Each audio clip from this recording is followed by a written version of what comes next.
খুঁজে পাবেন না। শুনেন আপনি, স্যার আমার কাছে মেমো আছে। এটা হাঙ্গেরির তৈরি, তাই না? জি স্যার, সাথে আছে স্টিল নাও স্যার, সাথে 500 টাকা। No tension, relax. 500 টাকা বিক্রি করেন, ভালো কথা। কোথায় গুলো লেগেছে? গুলো আমার দোকান। এটা গায়ে স্যার লেখা। তাহলে 500 বিক্রি করেন, প্রমাণ কি? 500 বিক্রি করি প্রমাণ আমি আমাদের মার্কেটে যত দোকান আছে সব দোকানদারকে বিক্রি করার জন্যই বসছে। আমার 450 কেনা, আমি 500 বিক্রি করি। আমি যদি অতিরিক্ত বিক্রি করি তাহলে তো আমি বিক্রি করতে পারবো না, কারণ কাস্টমার তো আমার দোকান থেকে একা নিতে আসে না স্যার। কাস্টমার যখন আসে দেখা যায় ভেরিফিকেশন করে, এক দোকান থেকে আবার আরেক দোকানে চলে যায়। আচ্ছা ঠিক আছে, এগুলো সব বাইরে প্রোডাক্ট, দেশি প্রোডাক্ট আছে না? হ্যাঁ দেশি আছে। একটা বের তো। আচ্ছা এইটা, এটা বাংলাদেশের তৈরি? জি, জি, বাংলাদেশ। মূল্য লেখা আছে? জি লেখা আছে। কত টাকা লেখা আছে? 180 টাকা। 180 টাকা আছে। এটা তো লেখা আছে, এটা তো লেখা নেই কেন?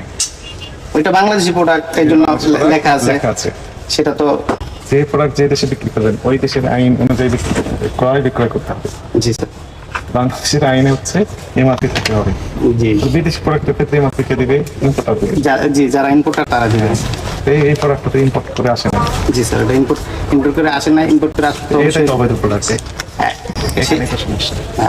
আপনি যেটা বলছেন সেটা 100% রাইট।